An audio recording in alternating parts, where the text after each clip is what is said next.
Hello guys, welcome to my humble YouTube channel where I bring you fanfiction that will brighten your days. Before we start, a subscribe is greatly appreciated, and don't forget to leave a like and ring the bell icon so you won't miss exciting new fanfiction stories. The end of Falsehood by Bisel13 Tensura x G.A.T.E Chapter 8. The tables start to turn. One day after the overwhelming victory for Tempest against the massive Sideran's invasion, the campsite had been full by prisoners. The prisoners are having a larger numbers than the capturer. This is because Tempest prioritizing to defeat the invaders and not slaughter them out of mercy. If only the Siderans were more stronger, Tempest would dealt them with more brutal way. It might be a dishonorable way for a warrior to treat the enemy lightly, but for this time, it would resulting a more impressive display of power by capturing most of them with zero loss on their side, rather than slaughter them all. Besides, as Rimuru already pointed out, the one who should be wary about is the maker of the gate, not the Siderans. Because of this, Tempest had roughly 100,000 prisoners right now. The Intelligence Bureau had estimated that the number of Siderans who actually managed to cross the gate were about 118,000, including the cavalry that came at night. Based on the spies that infiltrate the Siderans, there are over 20,000 troops that didn't make it to even cross the gate. There are two reasons. The cavalry was actually still have around 30,000 after the initial assault. But last night, the Siderans were only sent 20,000. This is because the Siderans want to make some reserve and save some cavalry for something that might be an emergency. So they left behind 10,000 cavalries in their camps. The Wyvern Riders and several patricians' private army didn't made it to cross the gate because of the chaos that erupted after the emergence of Giant Pit under the levies who took the front row. So they ran back to their camps and not even tried to cross again. Some corps commanders such as Gelland felt wary if these remaining troops would try to invade again, but Gobua assured him that the Siderans would never make a step on their land anymore. The reason is simple. The Siderans now are leaderless. Tempest intelligence had proven to be very fearsome once again for its ability to recognize an important figure amongst the Siderans' troops. Because of this, Gobua and her man could recognize many of important figures between the prisoners and survivors. And right now, Tempest had taken hostage of Prince Diabo, Marquis Callios, Count Formal, and many other generals and patricians. These high-ranking prisoners were held in captive in separated place with a little luxury given for them as respect. But the fact they're still a prisoners isn't change. Marquis Callios was captured during the blockade of the gate led by G.A.T.E. The Dragonutes were focused on disarming the Siderans and hit them gently, so they didn't die. After the surrender, the red numbers and blue numbers were screening every last of the surrendered soldiers and managed to identify Marquis Callios between them. Count Formal was more like being saved rather than captured. After the surrender from Siderans, the medic unit from Tempest immediately sprung into action. The yellow numbers had lifted the ground that was collapsed before, and the fallen soldiers were taken in emergency treatment as soon as possible. This is the place where most of the killed victims were found. Most of them because of the injury caused by the falling from such height. Some were also died because crushed by another fallen person or rocks from nearby. Count Formal is one of the lucky who managed to be found when he's in dying state. Prince Diabo was, well, you already know how he got captured. This situation cannot be sustained for long for several reasons. That's why, starting today, the prisoners were gradually taken to the capital by magic transfer circle. However, the transferring process would take times as each magic circle could only take 50 people at a time. It will take some other 2 days to fully transporting these prisoners to the capital. The high-ranking prisoners were transferred much earlier and had taken into a separated place. While the regular soldiers were taken to the 70th floor in the dungeon, the high-ranking prisoners were taken into a newly prison cell in Tempest's prison. It's not a luxurious cell, but it has better accommodation than the regular prisoners. At this point, Tempest executives trying to figure out the best way to utilize the situation. Rimuru had set a clear goal. Pacify the Siderans, and figure out who the gods and goddess on the other side of the gate, then judge whether they could be a friend or foe. The appearance of the gate followed by hundreds of thousands hostile Siderans didn't give a good first impression. But Rimuru, as naive as he is, wanted to give a chance to figure out the truth behind all of this. Now the Siderans had lost more than 100,000 of their troops, most got captured and taken prisoners. They certainly won't be able to make another assault in short time. But for good measure, Sue still placed his agents across the gate to monitor the remaining Siderans. Right now, Rimuru was occupied with a task to ease the world leaders in World Council along with Testarossa. The appearance of the gate had surely made the whole world got shaken and curious to know more about it. The new world is surely pretty tempting to be explored. However, it is quite unfortunate since the gate was appeared in Jura Tempest Federation, the most influential nation in the whole world. Some bigger nations such as Dwargon or Sarian still has a better chance to make a bargain, but for smaller nations such as Ulgrosia and Siltroso, the chance for participating was nearly zero. Even right now, if not for Rimuru's personal kindness, the World Council won't be able to get an updated information and a chance to even speak about it. Because if Rimuru wanted to, the gate could be taken as his own and never bothered to share anything about it to the rest of the world. Yet that was not what Rimuru wanted. He wanted to keep everyone happy as much as possible. Tempest may have grown into the most influential nation across the world, but it would leave a bad taste in his mouth if the rest of the world viewed Tempest as a villain. That's why he shared everything he can to give, leaving some confidential parts for a better time. But Rimuru shouldn't be worried about it too much actually. For many reasons, and some events that happened in the past, Jura Tempest Federation had forged a strong alliance with other major nations. The armed nation of Dwargon, Sorcerer Dynasty of Sarian, Farmena's Kingdom, Nazca Namrium Ulmeria United Empire, or Eastern Empire for short, Holy Empire Ruberios, and Kingdom of Ingratia had forged a permanent alliance with Tempest. These major countries, along with other small yet hold a great influence nations such as Blumend, had created an unrivaled political bloc. The only hope to destroy this bloc is wishing them would fight each other somehow. Yet, even if Rimuru doesn't exist to maintain the alliance, these major countries had taken too much benefit from it that they wouldn't ever dare to break it. That's why, these kind of thing in World Council is something that smaller nations should feel grateful because Rimuru is still acknowledge them as independent existence, no matter how small their influence is. But some nations, especially who just got new leadership, are trying to push their luck. Today is the hearing session inside the World Council Hall in Kingdom of Ingratia. Rimuru had become a center of attention in that hall. Accompanied by Testarossa and her other staff, Rimuru explained what he deemed plausible to shared. He want to keep several things to be in secret, at least for now. Especially the recent success on capturing several high-ranking status on enemy side. He concerned about the chance that these nations wanted to do in undeveloped world. Although the world has turned to be better, some people are still stuck in an old mindset such as going to war for glory, and expand for increasing influence. Rimuru had updated that the enemy on the other side had been identified as Sideran Empire. He explained that the Sideran Empire is the largest empire and have several vassal states. The scale on how vast they were is still investigated, but the info he have for now had found that the Sideran has a bigger territory than Eastern Empire. After that, Rimuru pointed on estimation about how much strength they possessed. Although it's not as impressive as Eastern Empire who have millions of soldiers, having more than 100,000 soldiers for single campaign is no joke either. It is quite dreadful to think how many soldiers these Siderans could raise. On final stage, Rimuru carefully explained about his plan to entering the Falmart continent and pursue a peaceful resolution between Tempest and Siderans. Rimuru emphasized that are still many things he didn't know about Falmart, and it could be still some danger lurking around in that world. He pointed out that the gate is eerily made with something looks similar with alienium, a same material that was used as exoskeleton in Insector's race. It could be dangerous to engage the whole world on the other side of the gate without any knowledge, and he asked to trust Tempest on handling this issue. That's why, I've planned to send a special task force to get to know the world better before we can make further planning. We will start with an attempt to bring the Siderans to negotiation table before any unforeseen hostilities could arise. And for that, I implore you ladies and gentlemen, to let me have a control on the situation first before I gave you a green light on making your own move towards the world beyond the gate. That's what I can say to you all for now. Any questions? Several hands had raised, then Rimuru letting them to speak their questions.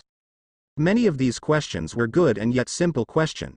The majority had asked on how long it will take to have a full control of the situation. Will there any auth threat came from that world? Will there any other gate could appeared on their doorstep, etc. Rimuru answered these questions with all honesty since at this point, there is nothing to hide. But some questions had managed to make him felt bothered. Several young nobles who came as representative of their nation had questioned him about why it should be handled by Tempest alone. They argue that this gate could pose a danger to their world, and therefore the world should unite to handle this phenomenon. It's a pretty fair point, but Rimuru didn't approve this because he knew their real intention. Because of his experience since he made Tempest join the Western Council, he had met with many people who were cunning and could go as far as try to claim his dungeon for themselves. Rimuru already knew the real intention was to claim a new land on Falmart, and confidence of their own superior strength compared to Sidarin's. He was sighing upon seeing that scene. But thankfully, he didn't have to be the only one to answer those arguments. My apologies, but may I say something? Thank you. Listen, we still didn't have any valid information about what kind of world beyond that gate. Tempest had better equipments and personnel to uncover it. We were only need to sit tight and enjoy our time, while Tempest will getting the brunt of the possible danger from whatever that world could pose. Is this not appealing? A fine-looking old man with pointy ears and short blonde hair politely interrupt the discussion. He came as representative from Sarian, and his name is Elalud, the Archduke and uncle of the Empress. Some of the greedy nobles tried to rebut, but soon got cut from another prominent figure. We are still recovering from Great Tenma War, so we won't even have a sufficient manpower to assist, let alone running other agenda. Tempest is one of the only nation that could handle this properly. I'm glad that I don't have to do anything. The answer came from Hinata, the chief of the Holy Knight Order. Usually she's not into this kind of meeting, but Luminous had asked her to personally become representative along with Pope Louis. The crowd getting silent for a while, before she continued again while looking at other representative from one major nation. Well, at least for Ruberios we're not ready to assist Tempest for now. But if other nation would appeal to join, then I have no business for butting in. The representative smiled upon hearing that statement from Hinata. He understood right away about Hinata's intention, and he decided to play along. The Empire were also in busy to aid our vassals which affected by the destruction from Ivaraj. Although we have the manpower to assist, we believe that Tempest's decision to handle this by themselves is the best scenario for us. My emperor would also agreed for this. Minutes. The Prime Minister of Eastern Empire had come to represent Masayuki the Emperor. Technically, Eastern Empire could join in if they have a good reason. Their military has been second only to Tempest as a nation, and they could obliterate the whole Falmart just like Tempest could do. But, although they have a proper military prowess and stable internal affair, they are still far below Tempest in every way. They are still in transition process after the death of their everlasting Emperor Rudra, and some mess that was created by previous aristocrats. Their emperor, Masayuki, is also a personal friend with Rimuru and many people know it. Minutes didn't want to push any scenario that could tarnish it. Besides, what he said earlier was true. The empire had been in process for recovering and develop a new economic system that was made by their previous emperor. It's better to focus more on their own problems rather than joining other nations' affair. And then, to add more support for Rimuru, another figure speak up. Our nation is in great debt of gratitude toward Tempest and that's why we would aid them if they need it, but your majesty Rimuru didn't ask any, right? Besides, the gate was appeared in Tempest territory, it is their own right to handle it by themselves, right? Yume, the first king of the newly created Farmena's kingdom, speak up in the forum. Farmena's is the least affected by the Great Tenma War, but they had sent quite number of soldiers to aid other nation during the war. Yume didn't wanted to butt into Tempest internal problems because of his personal debt of gratitude and didn't want to put his nation in bitter circumstance with Rimuru. Besides, he didn't want to annoy the literal existence of the strongest in the whole world. There are many other nations that support Tempest's decision, but the voice from Elalud, Hinata, Minutes, and Yume are enough to show the rest of the council member that Tempest couldn't be bothered by any means. In the first place, it was crazy to annoy the strongest nation in the world along with many other strong people who live in it. But, some people are just blinded by greed. The forum has ended and the decision to let Tempest handle the gate by themselves was agreed. Now, it's time for taking a break and enjoy a banquet. It's a good opportunity to have some personal conversation and having a good time with allied nations' representatives. Because of this, Rimuru is having a dinner together in a large table with Gazel, Fuse, Elalud, Minutes, and Yume. Hinata had already came back home earlier for her respective duties, so she didn't join the dinner. But she had already have some words with Rimuru, and Rimuru expressed his gratitude for her. And now, at the dinner table. Guys, thank you for standing up for me before. I'm really grateful for that, you know. While munching his meal, Rimuru expressed his gratitude. Ha ha ha. No prob, boss. It feels good to being able to help. Yume being the first to respond. It's been a while. I felt I can do something for Tempest. But it sure feels strange. Elalude joined in. What do you mean, Elalude-san? There are still people who think they can put Rimuru down on their foot. Is that what you mean, Elalude? Now it's Gazel who speak up. Yes. Not just Rimuru Dono himself, but the Tempest as a whole. But no, I think to put Tempest under their feet is not a right depiction. Elalude retorted. If I may to add, I agree with Elalude-sama's last statement. Everyone knew who Rimuru-sama and his nation, and they knew they couldn't make a dangerous move toward Tempest. They just saw an opportunity and tried to win it with political argument. Fuse, who came as representative from Bloomond, had joined in. But it's based on greed, right? Even for me, I wouldn't dare to interrupt Tempest's plan for anything. Yume responded. In my eyes, it's a combination of greed and opportunity. If your report is accurate, Rimuru, then even the smallest nation here could put up a fight, then emerge victorious against Sateran Empire. It's a tempting circumstance to gain more influence and national value. It makes people thirst of wealth, then proceeded to get greedy. And there comes the opportunity to get it. Gazel had stopped his munch and speak while looking at Rimuru. What do you mean with opportunity, Gazel? Asked Rimuru. Your kindness had made them bold enough to intentionally interrupt your plan. If the gate were happened to appear in their nation, they wouldn't even say a word about it. The only way we would know about it is through our intelligence work. But here we are, having you generously sharing a lot of information about it. Of course, some people would use that to push their own satisfaction. A brief silence happened after that. Rimuru pondered if his decision to share information about the gate was wrong, but he didn't want to be labeled as a bad nation who keeps secret to something that could endanger the whole world. But before Rimuru could say anything, Elalude came to speak again. Although I agree with you, Gazel, I also agree on Rimuru's decision to share this important phenomenon and gave every possible information. Rimuru's kindness is not to blame, but agreed that lit up inside several people are understandable as well. It was just how things are happening around the world. I never said Rimuru is at fault, Elalude. I'm just stating that Rimuru made an opportunity. It was up to us to decide what action would be taken. Gazel retorted. Well, I agree with all of that. But boss, don't feel bad about it. If those pesky nobles tried to do something, I got your back. Yume gave a hearty smile.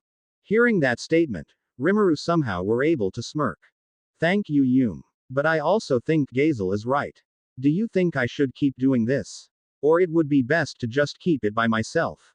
This question had made everyone look at each other. But then, the one who kept silent all the time had finally speak. I think we would appreciate you more if you kept sharing an information like this, Your Majesty Rimuru. Because if something happened, it would be more beneficial for us to know about it beforehand. Then he put both of his hand on table, at least that is for our empire. Minutes had expressed his mind. The gate was appeared almost near their border. Although it's technically still under Jura Tempest Federation territory, but the location is closer to their border than their Tempest's capital. If something happened about it, the Eastern Empire would also get a brunt of it. Hearing this, Fuse also joined. Just like Minutes Dono had said, it would be beneficial for us to get to know about it as much as we can before something big happened. We don't have to rely on our intelligence network, and instead we can put our trust to you. Then, Gazel continued, Rimuru, even though I said you're creating the opportunity to make other nation become greedy, but it's not your fault. If you want to keep being seen as a good nation, then don't hesitate to share a valid information. Dworgen would appreciate it more rather than have to figure out by ourselves. Rimuru looked around to see Elalude and Yume had also nodded and smiled. They won't need any other words to say that they have a same conclusion. Because of this, Rimuru felt relieved and happy for it. He still need to learn a lot about political issues. But he's blessed with reliable allies. Thank you, guys. It's a very good help. I'm lucky to have you all supporting me like this. Don't think too much about it, Rimuru. What you need to do right now is to focus on your role handling the situation. Gazel responded. Boss, just tell me if you need something. Although, I'm sure you can do it by yourself. Well, I'm sure Blumand would give anything to help. Masayuki-sama might wanted to know more about it later though, Your Majesty Rimuru. So please keep update the situation. The dinner had finished, but the talks aren't. Yet, for Rimuru, it is a good time to share with good allies. Back home in capital city Rimuru, the high-ranking prisoners were wondering what would happen to them. It would be normal if they were executed right away or getting enslaved instead being held captive like this. But none of the worst idea came true. They were treated well. They are in prison but they got a warm bed to sleep, 3 times meal a day, a private bathroom, some books to read and writing tools. It was more surprising since all of the book were written in Satyran language. It's baffling how can a monsters from this world could understand their own language. Some have speculated that maybe they share a same language, but many were disagree since they could hear the enemy were shouting a foreign language during a battle. Count Formal is diligently reading those books. He likes to learn something new, but it doesn't mean he's good at it. He have to read one book several times to fully understand it. Unlike Count Formal, Prince Diabo is having a sharper brain. Prince Diabo finally touched the books in hope to calm his nerves because he got anxious on how this nation would treat him after they know his status. Because of this, Prince Diabo managed to read several books just in one day. Several patricians and senators who also a scholar found that reading the available books were a good activity since they don't have much anything to do. The books that provided in their bookshelf were actually about the history of Tempest, basic geography around the world, science developments, and basic guides of magic, skills, and arts. This is Rimuru's idea to educate these high-ranking prisoners about the world they were stepping in, while also entertain them with a positive activity. Albeit, the books that provided were strictly selected as to not causing any backfires on Tempest. It is also decided by other executives that they need to be monitored. So they sent several special guards to keep an eye on these prisoners. These special guards are also scholars who have a vast of knowledge about the contents of every book that provided for these prisoners. They would act as facilitator and mentor, while keep an eye for them to not getting further about their newly acquired knowledge. These special guards were taken from schools, university, and researchers. Many of them were actually volunteered since it's deemed as an honorable task to educate foreigners about Tempest. One of the volunteers is a female school teacher named Tis. Tis is a former homeroom teacher of S class in Freedom Academy in Ingratia. S class is a special class since it's initially filled with troubled kids. It only has 5 students, named Kenya Masaki, Ryota Sekaguchi, Alice Rondo, Gail Gibson, and Chloe Aubert.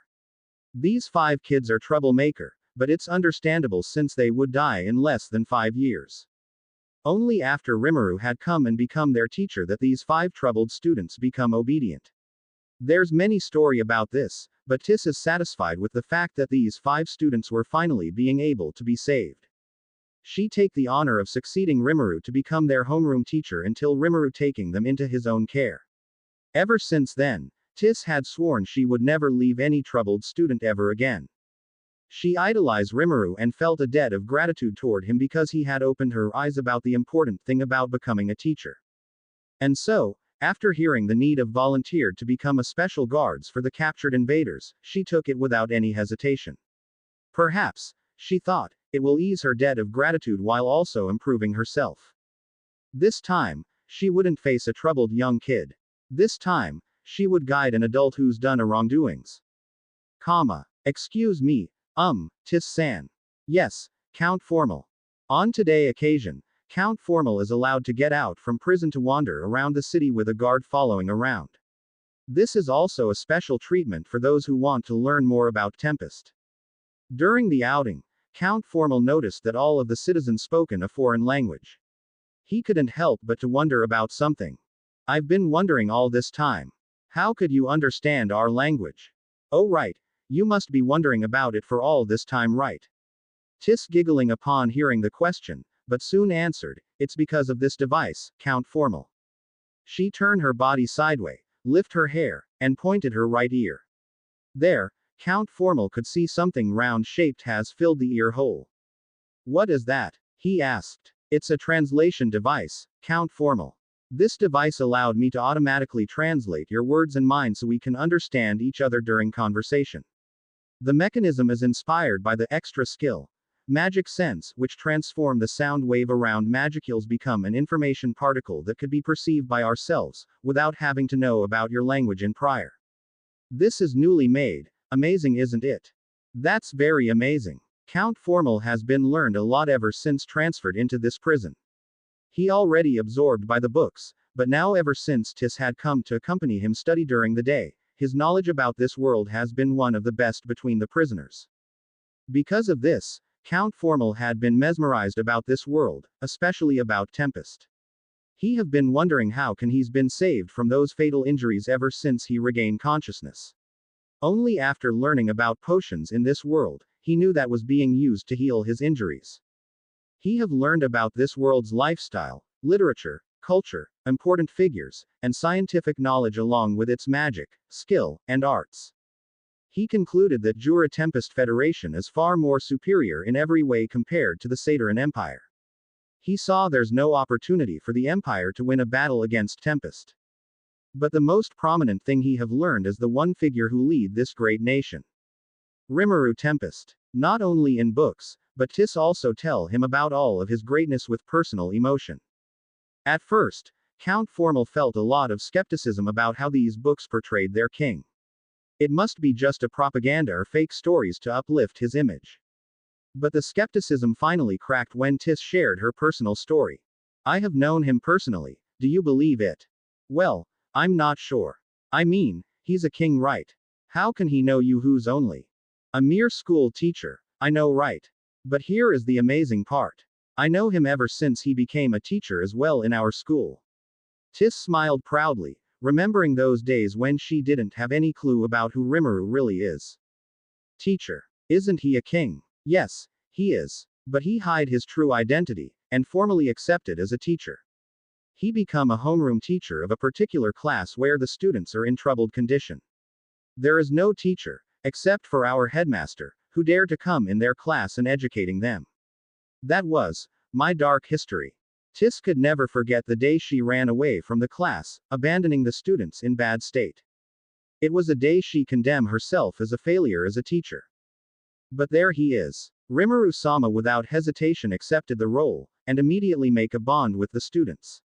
He gained their trusts, and before anyone realized, he have changed the students into the best student the school ever have. Tis continued after a short pause. Tis didn't finish there, as she kept on continue, I never resenting myself as much as that day. Rimuru-sama had showed me how to be a teacher, and what a teacher should do towards the student when they need adult presence at the most. On that day, I vowed to myself that I would never abandon any students who's in need ever again. And that's Rimuru-sama for you. I never knew he's already a king that day. I never knew the reason why he came to our academy to teach those troubled students. But of all thing I know is he's such great person. He's not such an entitled king, he's humble person who would always acknowledge others' opinions, he's kind and would always do everything to protect his loved ones, he's merciful and forgiving and wouldn't let any problems deter his goal. Oops, I'm sorry. I have spoken too much, didn't I? Tis once again giggled until her eyes closed. No, it's okay. I can feel how much you're respecting him. Foo. I'm glad you understand, Count Formal. It's quite funny, isn't it? I was inspired by someone who's not even a full-fledged teacher. That's just to show you how great Rimuru-sama is. I understand. Count Formal is not young. He have lived for 4 decades and experienced enough to know when people are lying. He have familiarized with every sign of people who are genuine and fake. Their tone, their body languages, their eyesight, it's all shown whether they are telling the truth or lying. And he didn't see any sign of lying in Tis. Even more so, Tis is just a plebeian, a commoner. How can she tell such a story if it's not a truth? On the other hand, Tis is also an experienced teacher.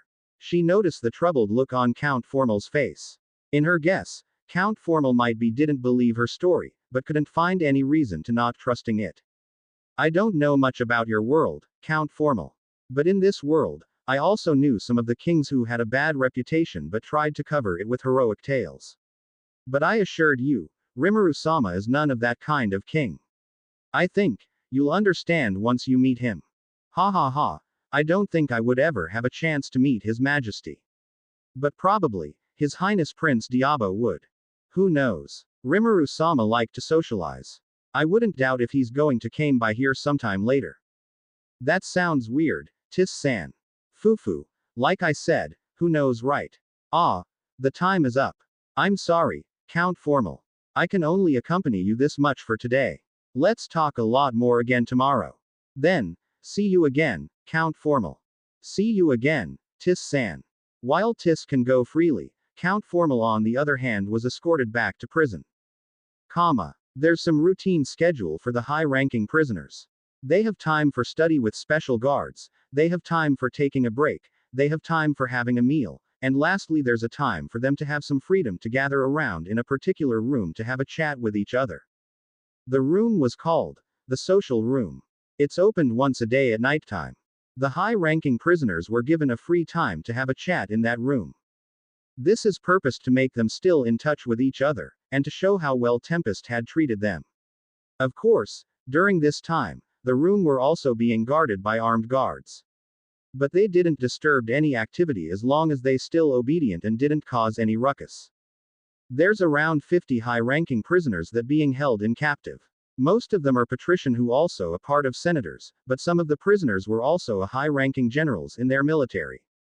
The most prominent one Heir Prince Diabo, who's the only royal members of the empire. He's deemed as the most precious prisoner by Tempest, but he's being put in the same prison with other high-ranking prisoners.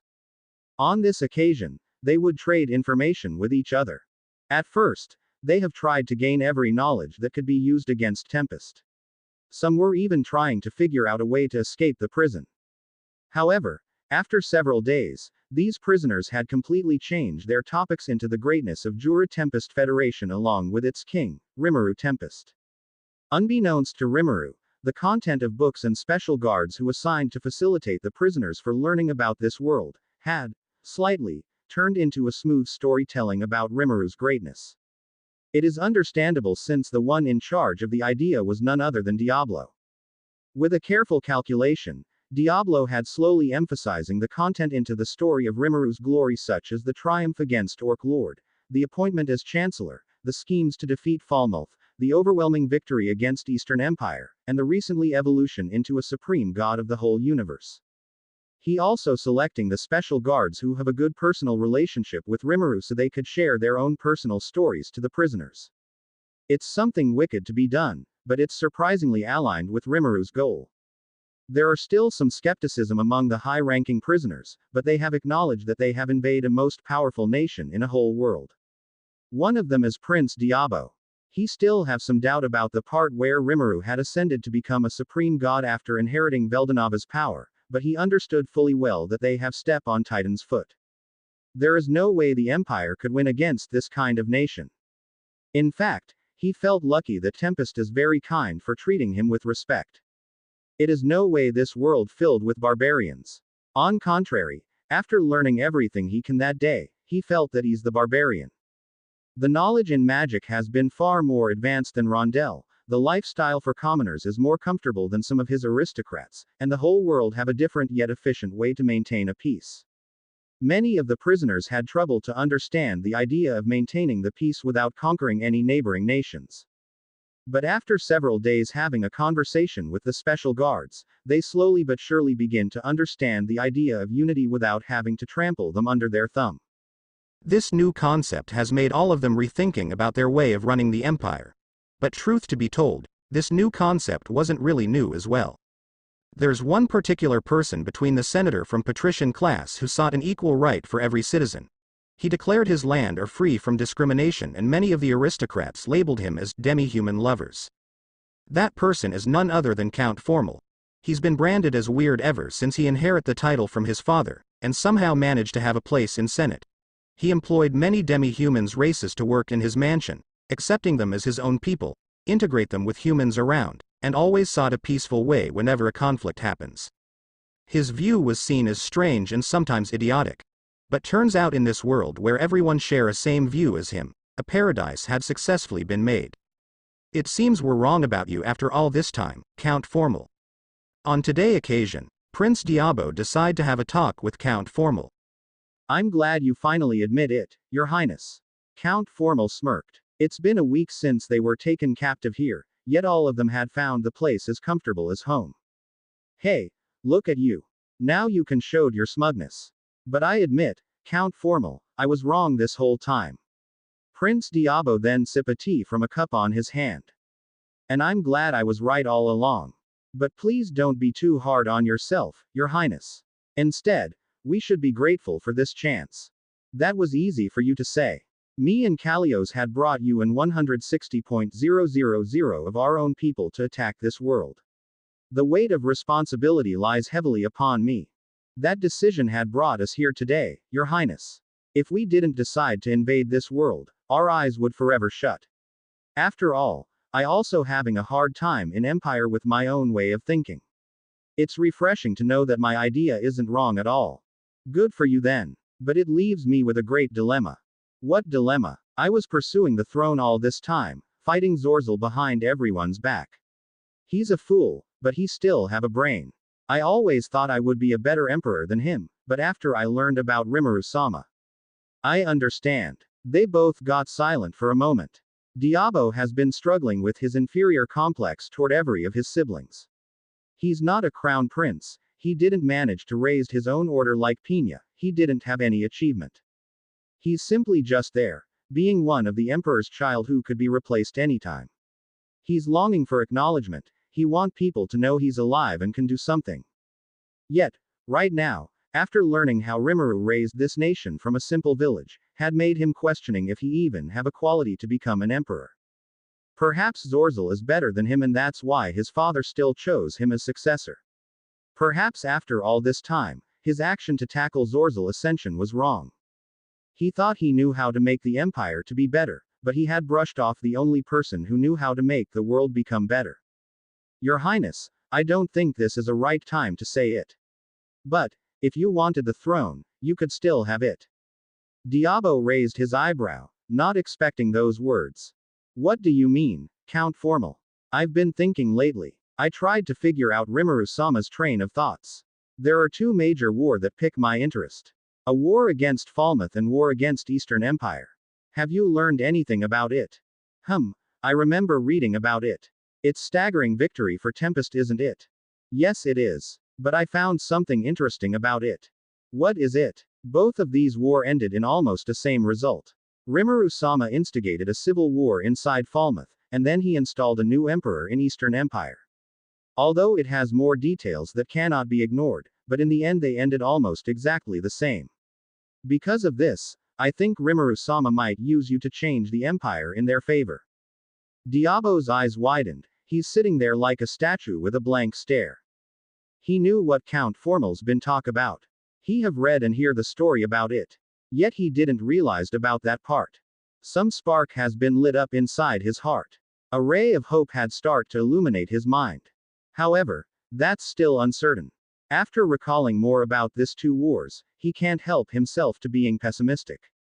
Then I'm sure you also noticed, right? Rimuru-sama instigated a civil war in Falmouth to avoid the intervention from Holy Church so they wouldn't be labeled as God's enemy. At that time, this world is still viewed monsters as enemy of humanity. They cannot be seen as aggressors and destroy a nation even in the name of self-defense. The war with Eastern Empire turns out being instigated by Michael and Feldway. Their emperor, Rudra, has been long gone and under control of Michael. Emperor Rudra's soul has turned out to inhabiting Masayuki, except for memories.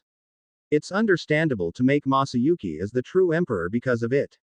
And it is needed to reduce Michael's power. They need to make sure nobody is following Rudra anymore. Did you see what I mean? Right now the empire doesn't have any power to threaten this nation under any circumstance. Even if we unite the whole Falmart, it would be pointless against a world who have beaten their own creator. If they really intend to crush the empire like Falmouth, then they wouldn't need any trickery because nobody can oppose Rimuru-sama like the Holy Church before. Count Formal felt an oddly satisfying feeling after hearing those explanations from Diabo. Diabo was known to be one of the most clever royal member, but he's often overshadowed by Zorzel's mighty image and Pina's success on raising her own order of knight. So seeing this with his own eyes, he felt that Diabo was indeed a good candidate to inherit the emperor's throne. But he also knew, what have just being said by Diabo was true. At least, most of it. Count Formal had made this guess not only by the history of Tempest alone, but also by comparing this world point of view and his own world point of view. There's one thing that Diabo might be forgotten. The whole Falmart also viewed monsters as enemy of humanity. If Tempest really decided to counter-invade the Satyran, the rest of the world wouldn't sit idly by and watch the Satyran being burned to the ground by an army of monsters from Tempest. It would be a strange sight, but he's sure the whole world would unite against Tempest. And by reading and hearing about Rimmeru's personality, he's sure Rimmeru wouldn't wanted that to happen. Not because Rimmeru couldn't defeat such numbers, but he didn't want to slaughter clueless people who got themselves being brainwashed to hate a particular creature by their environment. Much like the story with a war against Falmouth, Rimmeru would probably wanted to create a new environment so people could learn about each other and understand about everyone's custom. By understanding each other, an eternal peace could be achieved. If Rimmeru wanted to play it out like this, Diabo would be a best figure to carry it out. Your Highness, my apologies if I'm being rude. But I think you've forgotten something. I thought I have carefully remember everything. Not this one, it seems. Your Highness, across Falmart, we as humans had despised demi-humans and monsters as enemy of humanity. Don't you think Rimmeru-sama wouldn't do the same as they did to Falmouth? Diabo had taken aback a little with that. Although he remember every detail about Tempest War against Falmouth, he simply forgot about his own world situation. You're right. I have forgot about it. I felt like the Empire already accepting demi-humans as its own citizen. We haven't, Your Highness. And don't you think Rimmeru-sama would do the same with the Empire? So you're guessing I'm the same as Yume the Champion King? It's possible. But I'm not Rimmeru-sama's friend, Count Formal. I haven't even met him. How can he trust me to overtake the Empire? You right, Your Highness. Now it's me who have forgotten an important details. Diabo smirked. He oddly felt he has won something. But more than that, he felt that Count Formal was somehow trying to comfort him. In that way, he respect Count Formal more than before. Before they could say another word, a sound of bell had ring. The guards immediately poured in and asked the whole prisoners to come back to their cell. The free time to chat has over. With little sigh, Diabo bid a goodbye to Count Formal. It's surely nice to have a chat with you. I hope you don't mind for having another talk with me on tomorrow's session. Count Formal smiled and replied, It would be pleasure, Your Highness. The two men shake their hand together, and go back to their cell in a good order. It seems their talks wouldn't get them anywhere. No one paying attention about what they have been talking this whole time. At least, that's what they think. But it turns out, behind all of this, everything was being monitored. And the one who's in charge of monitoring the high-ranking prisoners, were none other than Diablo again. Kufufufu, what an interesting idea. While the high-ranking prisoners were being held in New Prison, the regular soldiers, no matter if they were legionnaires or levies, were held in captive at 70th floor in the dungeon. The floor they were staying is very huge.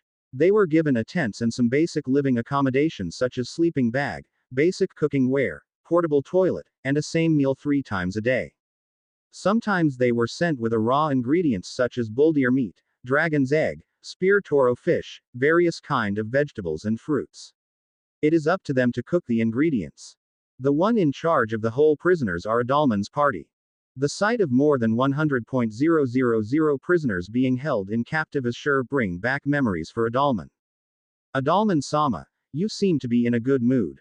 Albert made a comment upon seeing Adalman stared at the prisoners with blank expression. Well, of course, he doesn't have any face for starters. Yet, Adalman replied to Albert's comment after giggling a bit, It's just bring back some memories, Albert. Some time ago, we have 700,000 of Eastern Empire's prisoners here. It just shows how magnificent and merciful Rimmeru-sama is. You certainly right. But you've been imitating Rimmeru-sama a lot ever since we swore our loyalty to him.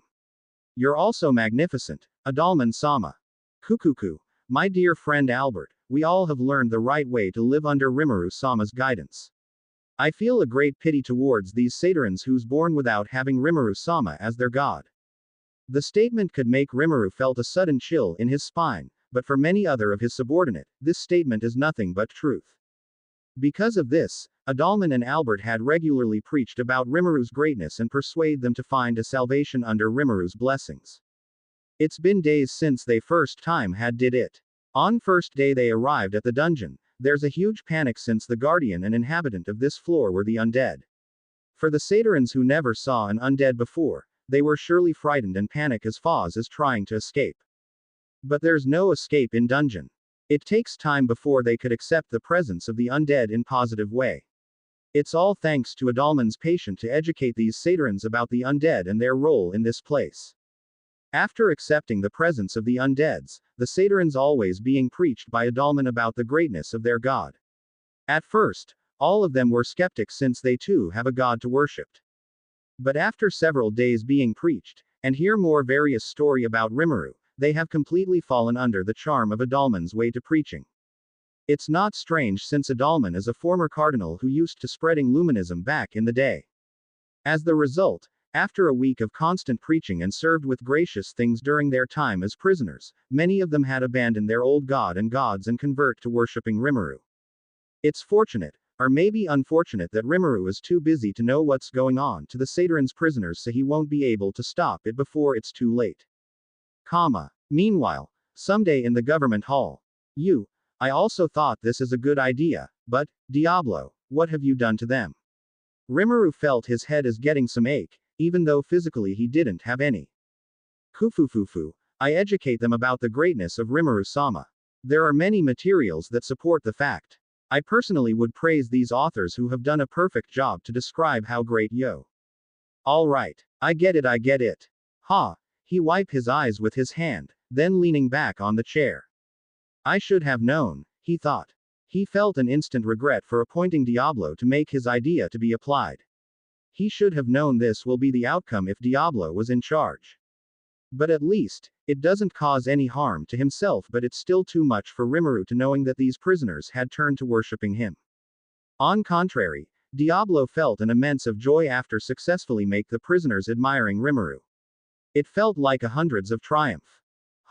Well, what do you think about Prince Diabo? In my eyes, he's a clever and a quite realistic person.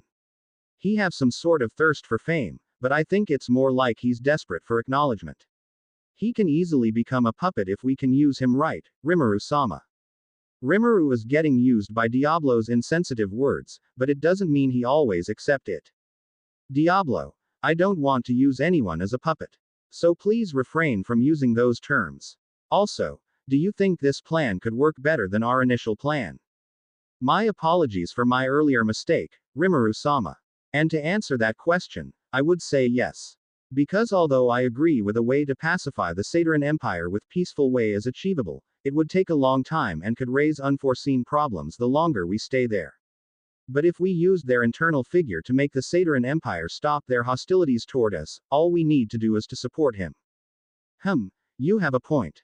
Rather than raising our existence there to pressure the Empire, it might be better to support a figure who have the same ideals with us.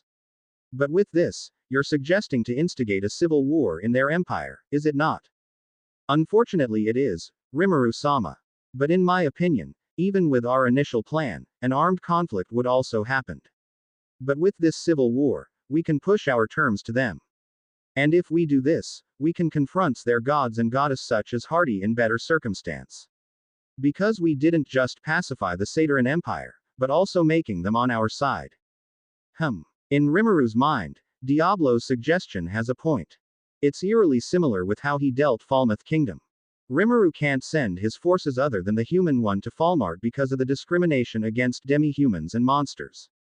And the other problem is they would come to their world as their enemy without any allies. Although Testarossa had already planned to convince several vassal states to join him, it would take time to eventually convince them. Besides, he's still unsure about the terms that could be agreeable with those vassal states. But if he decided to support Prince Diabo in taking the throne, it would cause another bloodbath. When he instigated the civil war in Falmouth, it was fortunate that the 7 luminaries were intervened only to get killed by Diablo. The sight of the defeated luminaries, and also the uncovered truth about their schemes, had helped to shorten the conflict and minimize the casualties. But now, he doesn't have any clue what would happen if there's a civil war in the Satyrian Empire. Would it be a long-term conflict? Would it be a huge bloodbath? Would it lead to a bigger catastrophe? Rimuru's worried about the other nation that exist in Falmart as well. From the report he had gathered, many of the neighboring nations harbored an ill resentment towards the empire, especially their vassals. If they saw the empire as weakened, another war would break out. This would lead to huge-scale conflict, and Rimuru would feel saddened if he's the one who caused it. But only pondering without making any action would lead to nothing. Because of this, Rimuru had decided, Diablo, please bring Prince Diabo tomorrow. I'll need to have a talk with him. Also, please inform Testarossa, Benimaru, Soe, and Ser. I want them to come and hear the developments. Diablo bowed himself, then replied, by your will, Rimuru-sama. The next day, in a meeting room, several figures had already taken their seats. There's a long rectangle-shaped table, with 8 chairs on each sides. On the right side, there's Testarossa, Soe, Benimaru, Rimuru, Diablo, and Ser. While on the left side, there's only one figure. And it's none other than Prince Diabo. He came without any company since it was only him who got summoned. This had caused some wild rumors around the prisoners, but that wouldn't be matter for now. Prince Diabo was well educated for this kind of situation. To meet other nations' leader is something he already mastered long ago. However, on today's occasion, he felt nervous. It's no wonder, because he's in the face of his enemy's top executive. And more than that, he's in a face of Rimuru, the figure he had admired and at the same time, feared. Seeing the slightly trembled person, Rimuru tried to calming him. Your Highness, please be at ease. We just wanted to talk with you. Why yes, my apologies, Your Majesty. Hey, how about drink the tea first? It's made by Shuna, I guaranteed the taste would be awesome. Diabo clearly couldn't hold his confused expression, but he eventually gave a nod and drank the tea. After smelling the aroma itself, Diabo managed to feel calm. But after the tea has reached his tongue, he's in clear mind state in immediate. He wonder what kind of tea it is. You seem to have calmed down. Don't be reserved, you can ask for more to Shuna. Rimuru looked at Shuna who stand near the door. She looked at Diabo, and gave a sweet smile that almost melted his heart. What a beauty, he thought. With awkward feelings, he smiled back towards Shuna. Now, can we start it? Yes, by your will, Your Majesty. Good. First of all, let me introduce myself. My name is Rimuru Tempest, I'm a king of Jura Tempest Federation. And here are my ministers. Testarossa is my Minister of Foreign Affairs, Benimaru is the Minister of Defense, Soe is the Chief of Intelligence Bureau, Diablo is my second secretary, and this is Ser, one of the Corps Commander. Now, I'm not very good with formal manners, so I hope you don't mind if I do this in informal way. Do you mind, Your Highness? I don't mind at all, Your Majesty. Please continue as you see fit. Phew, that saved me. Thank you, Your Highness. Now, before I started to the main topic, I would like to explain something. The next moment were spent to explain how many of the Saturans were captured, and where they have been kept in captive. This also become a starting point to explain about the initial plan to march Tempest's own troops to Falmart. Prince Diabo had a mixed feeling. He knew that Tempest would most likely to counter-invade Falmart. This is common sense. But, after hearing the plan was not to conquer any territory in Falmart, he's getting very confused. May I ask you a question, Your Majesty? Sure. What's wrong? Why would you send Ser Dono to Falmart? I mean, I know you wanted to pressure the Empire to stop the hostilities. But, isn't it better to defeat it by force so the Empire wouldn't oppose you in the future? Now here's what the main problem.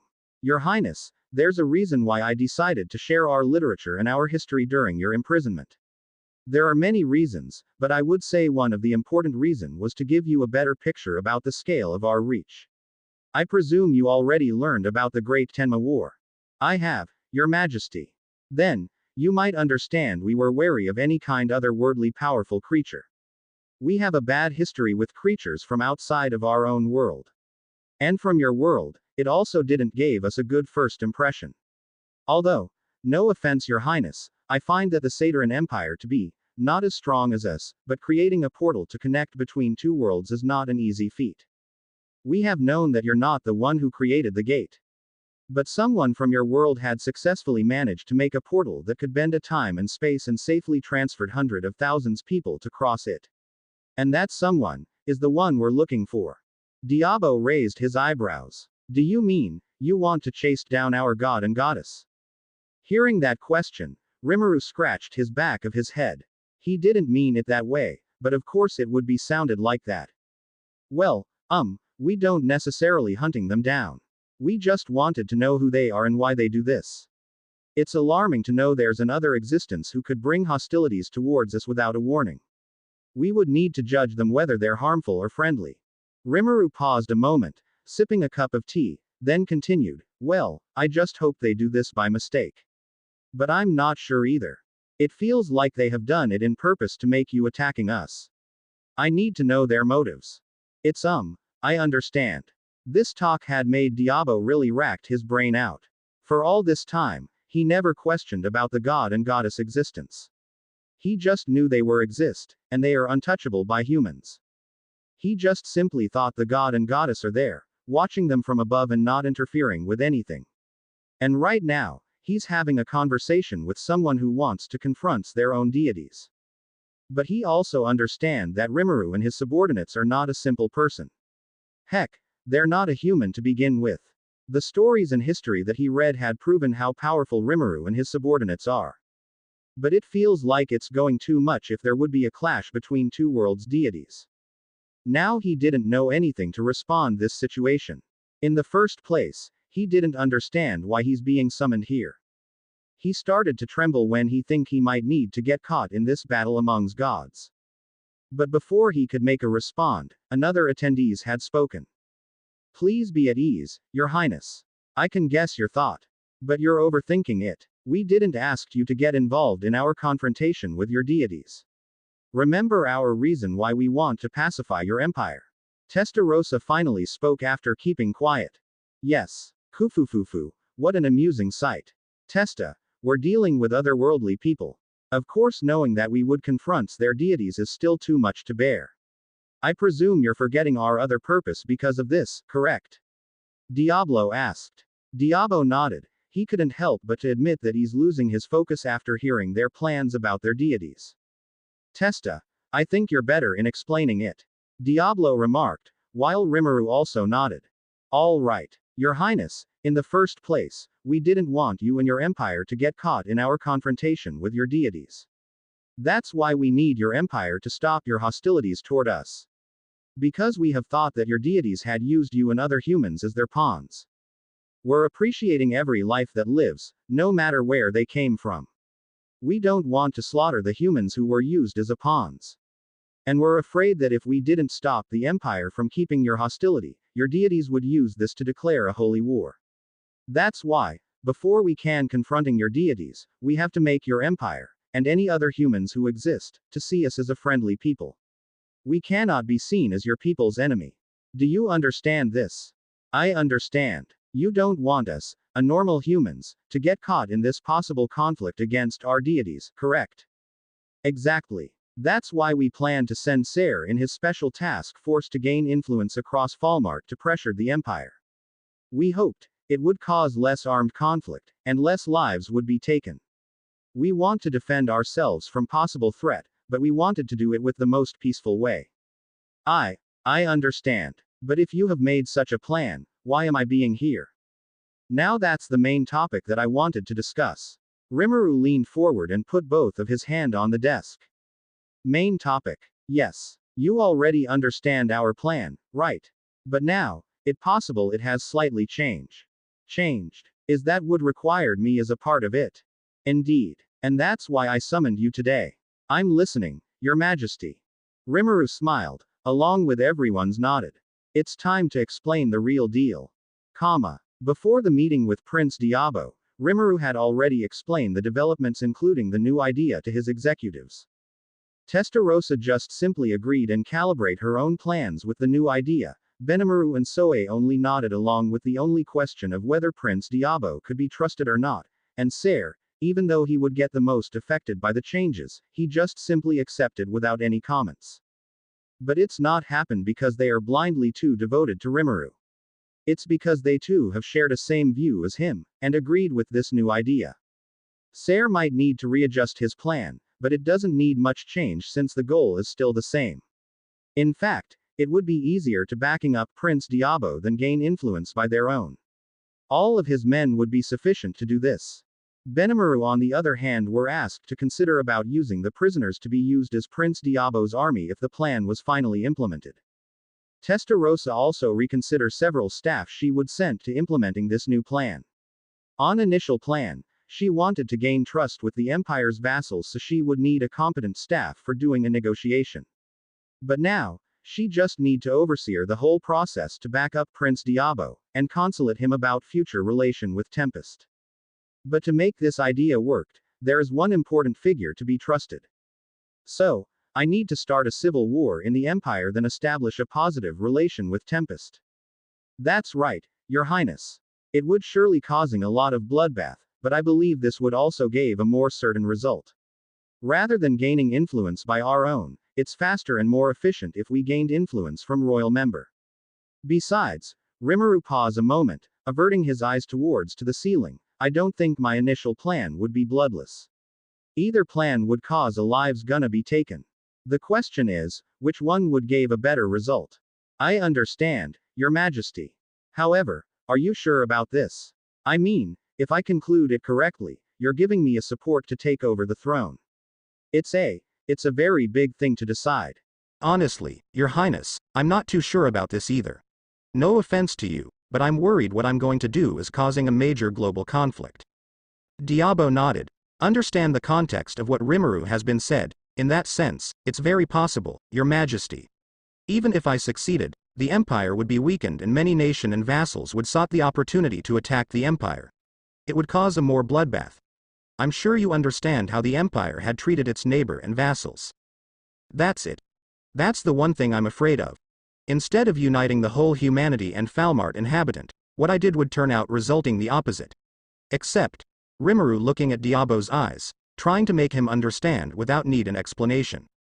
Thankfully, Diabo's cleverness had successfully grasped Rimuru's intention. We gather support from Empire's enemy as well, right?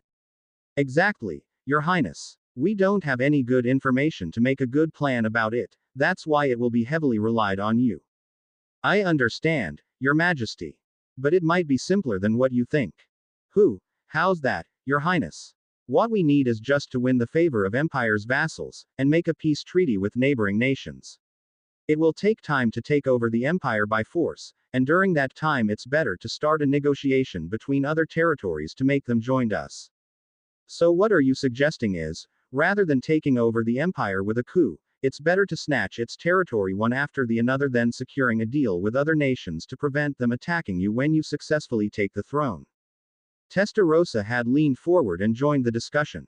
Exactly, Testarossa-sama. It will be risky if I did this on my own, even if I have the army.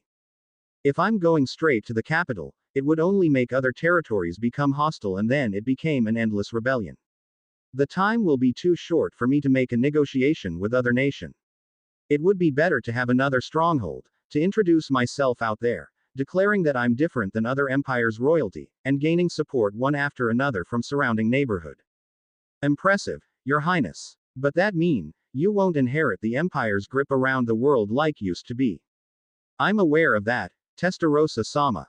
To gain support from other nation and vassals, I need to prepare an offer for them. And I can already imagine what would be their demand. Independence. Soe suddenly made a dry comment. A simple, but truth. Yes, that's it Soe Dono. The vassals would demand independence, and the neighboring nation would try to seize some part of Empire's territory. As you already said before, Testarossa-sama, I wouldn't inherit the former empire. There's a silence after that statement. All of the attendees from Tempest had its focus fully drawn into Prince Diabo. But for Diabo, he's still sitting there while sipping another cup of tea. Your Highness, Rimuru finally called him out. Yes, Your Majesty. If we asked you to do this, would you do it? Prince Diabo felt a sudden hesitate. It's not a hesitation about whether he wanted to do or not. But he hesitate whether he actually can do it or not. After learning about this world, Diabo had been struggling to fight his newly born low self-esteem. He adored Rimuru life story, and wanted to be like him. He had admit the Empire has been doing it wrong all this time to keep their territory safe. The Empire has done many wrongdoings towards their vassals, the territory they conquered, their non-humans inhabitants, and the way of thinking. Instead of developing their civilization, the Empire is busying themselves gaining glory from conquering other lands. Then, simply calling other people outside from the Empire as barbarian, is an idiotic way to do as fellow humans. He wanted to change that. He want to bring this new insight to Falmart. He want to share how to achieve greatness without having to gain glory. He want to teach people how beautiful a peace is. But, can he do that? This opportunity wouldn't come again. But he still felt he's not fully ready for it. But, if not for him, then who else? Who else would make the Empire to be better? Count Formal had already tried that, but he only became a laughing stock across the Empire. Instead becoming an example, he become ostracized from other senator. But now, he has a credibility as a prince. More than that, he have Tempest on his back. From everything he gathered, Rimuru would never leave his ally, no matter how dire the situation is. If Rimuru wanted to trust him, then he only need to prove it. It's better to do something difficult with Rimuru as his backing, rather than doing nothing to save himself. And so, after keeping silence for several moments, he finally gave an answer. Yes, I will, Your Majesty. After Diabo had willingly to cooperate with Tempest, Rimuru asked Diabo to gather more allies among other high-ranking prisoners. Rimuru want Diabo to have allies from his own world, and a fellow aristocrat from Sateran Empire would be a good start. Diabo agreed with the suggestion and immediately went back to his cell and made announcement about his decision towards the Empire. At first, there's only one patrician who immediately agree with his decision and immediately join his side. And that person was none other than Count Formal. Count Formal saw this as an opportunity to spread his idea across Falmart and also renewing Falmart as a whole. It's not a secret anymore that he have many disagreement with the Empire's system and ideals, and because of it, seeing the opportunity to change that whole view was something he had waited for long time. But many of the patricians and senators hesitated on how radical Prince Diabo's goal is. All of them agreed that continuing the hostilities with Tempest is suicide, and Tempest is on the whole different level than themselves. However, a pride as Saterans still linger inside them. They don't want the Empire to be in a more humiliating position. They don't have a problem with admitting defeat against Tempest, but to change the whole system in Empire is still too much. They tried to ease Diabo's ambition with a gentle persuasion. They suggested that Diabo could appease the Emperor to end the hostilities right away, and made a beneficial diplomatic relation with Tempest. Changes could be done slowly, rather than immediately erase all of it and replace it with a new one by civil war. It actually hold a fair points. It would take a longer times, but it will be bloodless. However, Prince Diabo disagreed. We cannot done this in a gentle way, everyone. Even if we tried to change it in a peaceful way, it will ended up with a mix of schemes and dirty deals. For example, imagine if we tried to erase slavery with that way. The slave merchants would protest and secretly tried to bribe the people who's in charge of the changing. Our territory is too vast to be monitored, and I'm sure there will be a sneaky aristocrats who secretly still allowing the slavery since it's profitable. And how to prevent that? There are many ways such as introducing another goods in hope to replace slave as commodity to be sold another, but you know it would ended up in complicated situation. We need to make a strong central government, we need to restart the empire from its core. We cannot expect those who don't know anything about Tempest to immediately agree with us and its ideals just because Tempest is much stronger than the empire. No, gentlemen, we cannot rely on gentle persuasion to change our system. I guarantee you, when we came back to the empire, we would be the minority and no one believe about what we said. Many of the patrician and senators had fallen into a deep thought after hearing that explanation. Prince Diabo has a point as well. Even if they returned, they wouldn't have enough influence to change the empire as a whole. Even at their own territory, no matter how high their status, their family still hold the most influence in the territory. To make matter worse, these high-ranking prisoners were actually dominated with landless aristocrats. They don't have any territory to control, but they are born in patrician class family. Some senators were also came from plebeian class who hold enough wealth and influence to gain a place in Senate. That's why they joined this conquest in hope to gain enough glory and prestige to raise their fame in society. For many patrician and senators who already have a massive influence, they don't need to gain more glory by joining the conquest. In that way, Prince Diabo's opinion is on the mark. However, there's still some people who have a rebuttals for this. Your Highness, I ask you to think about this clearly. I also supporting the idea to make the empire learn from Tempest, but to do it by force and deliberately instigate a civil war. I think a gentle persuasion to Emperor Molt would be enough. We don't need to gain a lot influence in an instant. We can try to apply our new idea to our own territory first, in hope to give an example to show that our brand new ideals are better. Marquis Callios had finally spoke after only listening throughout the discussion. He's a wise man and loyal subject to the empire. He had learned his mistake during his time taking the role of commander for the whole conquest army. He understands that Tempest is far too superior compared with the empire. But if he was asked to whom he would swear the loyalty, he would answer the empire without hesitation. That's why he strongly opposed the idea to renewing the empire, and de facto build a new nation in it. He admitted that the empire had done many wrongdoings and wanted to fix it to be more like Tempest, but he didn't want the empire to be destroyed. In fact, he believes that this plan is made by Diabo to only satiate his ambition to become an emperor. But he's wise enough to not saying it right away. Marquis Callios, I agree you have a point. But I have to remind you, even before the G.A.T.E had connecting us to this world, there is one person who already have the exact same idea. And that person is him. Diabo pointed at Count Formal. The whole people immediately understood of what he said. Count Formal on the other hand didn't say anything and only staring back at them. Even though the implementation is rather different, the basic idea between the way Tempest run its nation and Count Formal point of view are sharing the same ideals. Equity of rights for every citizen. Yet, what have they done to Count Formal after all this time? Ostracized him. And what would change if they added another 50 people entitled to do the same as Count Formal? For a small nation, it sure would bring a huge impact. But for a nation as huge as Falmart, they barely have a quarter of the whole Senate's influence. Our little change from time to time would only cause another kind of conflict, Callios. Our new way would surely brought a prosperity in our own land. But don't tell me you have forgotten about what the other aristocrat would do if their neighbor have a better grass. Count Formal is alone so he could be ostracized. Even so, his territory is undeniably more prosper than the capital itself. In the first hand, Callios, do you really think my father would listen to our plea? We're defying the morale and honor code of the empire with this. The empire sought the honor by conquering and dominate lands by force, while we right now have learned a new and better way to make lives better without the due of honor. My father who've done a hard work for the empire, would never accept our way. Zorzel and Pina, they both wouldn't even listen because of their ego. Even if I in their position, I would simply brand myself as heretics and rebels. Don't you see, Callios? Our empire has achieved those things in barbaric ways and barbaric mindset. How can you expect it to be changed with gentle persuasion?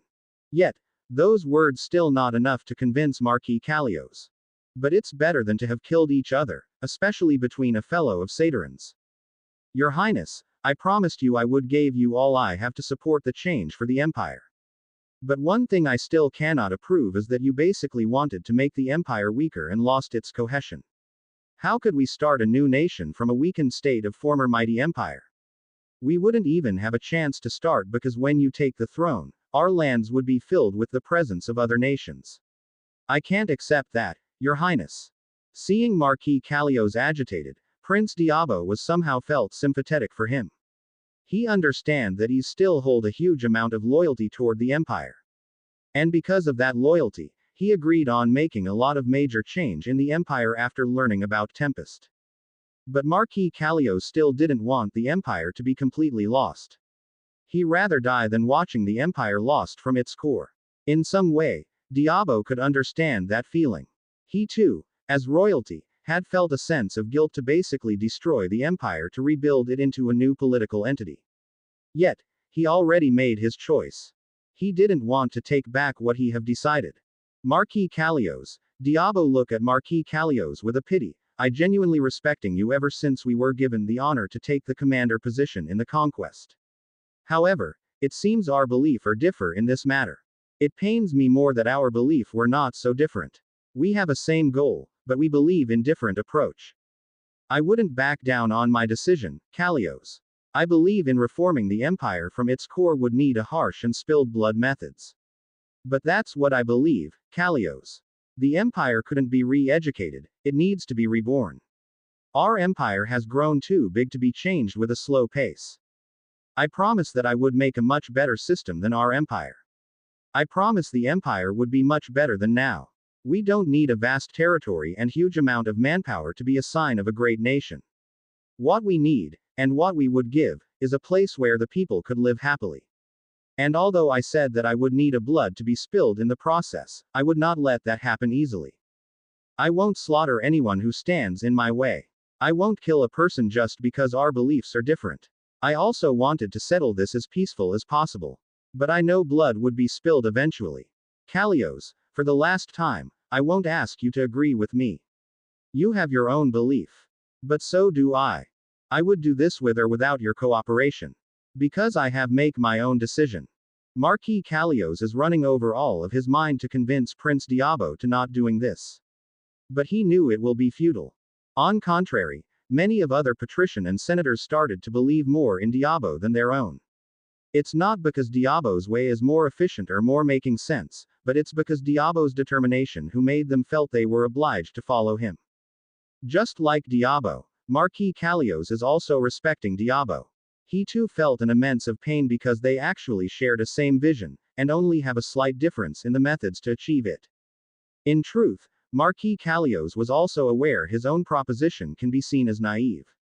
He knew it would be very difficult to convince other aristocrats, and it will be more difficult to share the vision with just to talk to the Emperor Molt.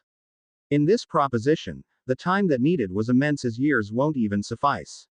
It will take generation after generation to finally achieve it with his way. Another painful reality was, Marquis Callios really wanted to help Diabo to achieve the dream. But he still can't approve the idea to instigate the civil war in the empire. If only Diabo agreed with his plan, he would swear upon his life that he will support it for the rest of his life. But then, he looked at Count Formal. But maybe, I could be wrong. He suddenly thought. Seeing Count Formal immediately choose to stand by Prince Diabo's side, had reminded him how desperate Count Formal tried to warn him about doing the final assault. Count Formal is simply an embodiment of Tempest's way of thinking before the gate brings them here. He brushed away every warning and suggestion from Count Formal, and it leads him to this state. It doesn't mean Count Formal would always be in a right state, but after all this time Marquis Callios is too stubborn in his own mind. Prince Diabo himself had seems to change his personality. He's not the attention seeker who always pick a fight with Zorzel to claim the throne. Right now, what he saw is a young prince who determined to achieve his goal honorably. Perhaps, it's time for him to change as well. It's time to agree with a scenario he didn't approve of. It's time to believe to let other people decide the fate. With that all in mind, he began to convince himself to align himself with Prince Diabo. However, there's one final question he wanted to ask. Your Highness, I understand that you will still do this even without my cooperation. But I want to stand in your side in this matter. I too wanted to make the empire to be better. Even though I still think that my suggestion is more makes sense, but I want to believe in you. I will learn to trust others' opinion even though I personally didn't think that way. However, Your Highness, may I ask you one question before I decided to follow you? Diabo smiled, then nodded. He felt a joyous feeling after hearing the statement. With Marquis Callios in his side, he's sure he could do this with more ease. And more or less, he can guess what's Marquis Callios gonna ask. Your Highness, this whole idea to renewing the empire, creating a place where people could live happily, and fixing all of the wrongdoings that have been done by the empire, all of it wasn't just a sweet promises to hail yourself as the emperor like you always wanted, right? Marquis Callios were quite afraid if his question has made Diabo felt offended. He's quite concerned if this question would perceived as humiliation. But he need the answer. He need to making sure of himself that Diabo didn't just do this to satiate his own ambition to become an emperor. If he decided to support Diabo, he wanted Diabo to do all of this because of his genuine concern to make the empire to be better, and not to pursuing his old ambition to make himself as the emperor. But what comes next had made him have a mixed feeling. Diabo let out a small laugh, then answered without any hesitation, I wouldn't lie that I still have an ambition to become an emperor, Kalios. I still want to have that title. I want to sit on the throne and respected as your ruler. However, Diabo smiled, a very gentle smile. My desire to make the empire to be better and creating a place like Tempest is my bigger goal. If I succeed on achieving that but failed to become an emperor, I would still satisfied for my life. This is not the answer that I'm expecting, Marquis Kalios thought bitterly. His face is still showing an uncertain expression, and several people notice it. However, this time, it's not Prince Diabo who speak. It was Count Formal. My Lord Kalios, for me, even if His Highness Diabo succeed to take the throne, I would still support him. I will give everything to make him as my emperor. Because I believe, to make this happen, we will need Prince Diabo as our ruler.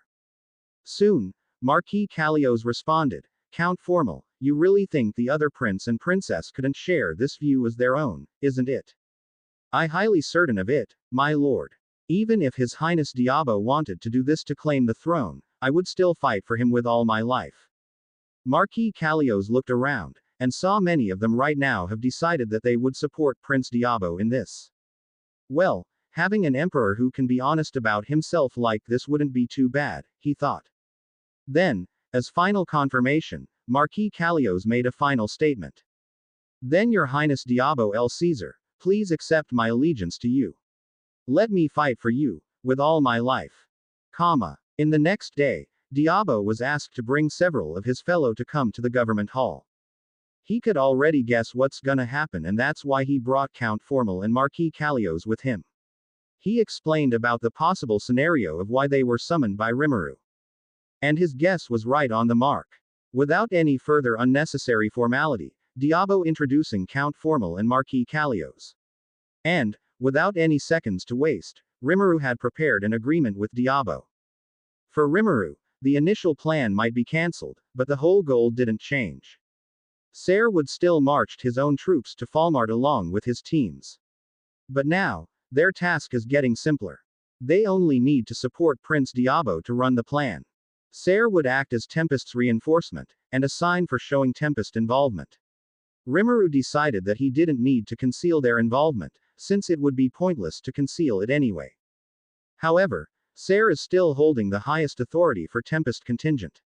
Prince Diabo wouldn't outrank him in terms of authority towards the Enlightenment Task Force. This is because Tempest's goal have a slight difference than Diabo's purpose. Their goals were aligned, but not completely the same. While Diabo's goal is to get the throne and reform the whole empire to be better, Tempest's main goal is to confront the deities in that world. Ser's main focus would still to gather everything he can about the deities in Falmart. To compensate this, Diabo could have the remaining troops that were under captive in dungeon.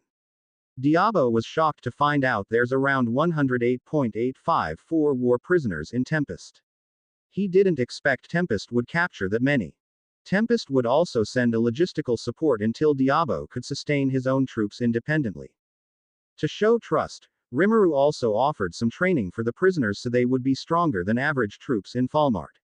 In return, Tempest also demanded some terms to Diabo.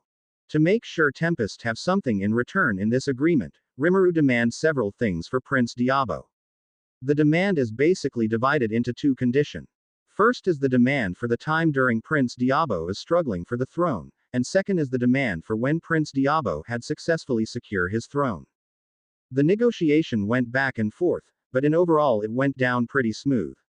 The first condition agreement are 1. Jura Tempest Federation would give a financial support of 40.000 gold coin, equivalent with 20.000 gold suwani, for the whole campaign. 2. Jura Tempest Federation would return back every soldiers that held in captive to Prince Diabo and could be used as his own troops with two conditions. A. It's in their consent. B. Their well-being is guaranteed. 3. Jura Tempest Federation would give a provisional support for Prince Diabo and his troops for 3 months. 4. Jura Tempest Federation would give a special grade equipment for every soldiers in Prince Diabo's faction and rare grade equipments for its officers. 5. Every strategy decision during the campaign should have an approval by Jura Tempest Federation's representative before applied. 6. Jura Tempest Federation would send Ser and his 25,000 strong Enlightenment Task Force to support Prince Diabo with 5 conditions. A. Ser or his substitutes is acknowledged as Jura Tempest Federation representative. B. Ser is still holding the highest authority over the Enlightenment Task Force and cannot be commanded by Prince Diabo. C. Ser and his Enlightenment Task Force could choose to not aid Prince Diabo for an agreeable reason. D. Ser and his Enlightenment Task Force could roam freely across Falmart. E. Any other agenda except for if it's related to its main goal from Enlightenment Task Force should be postponed until the campaign is over. 7. Prince Diabo's faction is banned from using the demi-humans and monsters as war fodder, but allowed to recruit them as fellow respectable soldiers. 8. Every territory that was taken by Prince Diabo's faction could be decided as joint occupation with Jura Tempest Federation by Jura Tempest Federation's representative. 9. Prince Diabo's faction is prohibited to raid and kill civilians. 10. Every prisoners taken during the campaign should be treated with humanly. As for the second condition, Rimuru generously suggests to postpone it until Diabo could secure his throne first. But for the outline, Rimuru Alred gave a several hints such as establishing road network, formal diplomatic relation, free taxation, right to access land, air, and sea in Empire's territory, right to access Empire's natural resources. All of the above would be negotiated when Prince Diabo had successfully reinstated the Empire with him as the Emperor. Prince Diabo and his entourage felt a cold sweat from the hints of Tempest demands in second condition. However, Diabo convinced himself that it's a normal thing to do since they aided him. After that, the negotiation ended smoothly and agreed by both party. This is an agreement between Prince Diabo's new faction and Jura Tempest Federation. Yo, Ser, how's the meeting going? A slight change of plan, Grigori. And it might be a good news for us. That night, Ser had came back to his barracks and greeted by Grigori. However, right now in his office, there's several other figure who also present. What are we going to do now? Glinda asked. After spending several days together again, Glinda had finally accepting her situation with Ser and Grigori. She had been nervous all the time when she came here for the first time, afraid of resentment that could be given by both of his old comrade. But Ser and Grigori had proved they already forgive her since long ago, and didn't harbor any ill feeling toward her. Our goal is still the same. But we didn't have to do it alone right now. What do you mean? Rimuru-sama had decided to support Prince Diabo to gain the throne. It will be a civil war, but it would give us more leverage and beneficial position in our main goal. Our task is to support Prince Diabo as Tempest's reinforcement. Does it mean we're under Diabo-sama's command? Stella came to serving a tea, while Foss and Nemu bring out a snacks. No, Stella. Our Enlightenment Task Force is still under me, and Prince Diabo wouldn't outrank my authority for this team. However, the whole plan to take the Empire's throne would be up to Prince Diabo. Thank you for the tea, Stella. Ser received the cup, then take a seat while sipping it. But, we do have some freedom to act, right? Glinda asked with worried tone. She's worried this task force couldn't act with their own will. But Ser smiled, then answered, oh, don't worry. Rimuru-sama had secured our right to act freely. The main goal of our existence is to investigate about their deities after all. But in doing so, we also need to support Prince Diabo. Well, that being said, if Prince Diabo's act is in opposite of our main goal, we can choose to not follow him. Well, that's good. But you do know that I have my own goal in this expedition, don't you? Glinda asked again. Ser nodded. I know, and I have already said this during the meeting. And, it's decided you have to postpone it for a while. Prince Diabo asked to hold any of our own agenda in Falmart until he succeeded the throne. After he secured the Empire, we can do as much as we want. Can we trust him, Ser? Rimuru-sama trust him, and so do I. Right. I believe in you. So it's only slightly diverged from our initial plan, right? Yes, it is. Well, Rimuru-sama had given me the full authority to act as representative of Tempest in this expedition. I didn't mean to defy Rimuru-sama, but I think it would be better if we focused on helping Prince Diabo first. After all, from what I learned, their god and goddess never interrupt anything. I hope it will be like that during our expedition. As you command, Sir. Glinda smirked while grabbing a biscuit on the table. I agree with that, Sir-sama. But, if we only act as reinforcement, does that mean Prince Diabo would have his own troops? This time, Seika joined the conversation. Technically, he hasn't have any. But the prisoners from Sateran Empire would be used as his troops later. However, they haven't been informed yet. And somehow, I don't think all of them would agree to join him back. Why? Glinda asked. When I had a training with Albert in the dungeon, he told me that Adalman had been preaching about Rimuru-sama towards the Saterans. And it resulted with many of these Saterans refusing to be sent back to Falmart. They want to live their lives here in Tempest. Ah. Glinda shaking her head with little smirk. The other people who present also holding their laugh upon hearing the news. Somehow, I feel sorry for His Highness Diabo. Nemu made a first comment after hearing the news. Me too. Once everyone knows about Rimuru-sama greatness, it is difficult to compare it with other figure. Foss added. We don't need to worry about that Foss, Nemu. I have met him in the meeting, and I can see he's a person with good charisma. He can be a good king if he was guided into the right direction. Sare replied, while starting to munch the donut that served by Foss. Then, it's our job to make sure he didn't stray off from the right path. Grigori made a comment. It seems I have to familiarize myself with fellow Saterans aristocrats. It seems I have little use in this mission, Sare Dono. Veryard, who's sitting and keeps silent all the time, finally speak up. But Sare shake his head gently. Veryard Dono, I have been appointed as Tempest representative for the whole campaign. But my area of expertise doesn't include politics or anything related to that. That's why I want to appoint you as my substitute for representing Tempest in politics sector. Veryard smiled, then nodded before continuing. Understood, Sare Dono. I will do my best to assist you in representing Tempest. Sare nodded and traded a smile with Veryard. They both now enjoying the tea together that was served by Stella. So, when do you think we'll get going? Grigori asked. I honestly didn't know, but my guess is around a month or less. But our job is starting from tomorrow. Job. Yes. We will begin our cooperation with Prince Diabo as soon as possible. And that included sharing intelligence, train their soldiers, and familiarize the world we're gonna stepping in. So, let's prepare ourselves from tomorrow, everyone. Understood.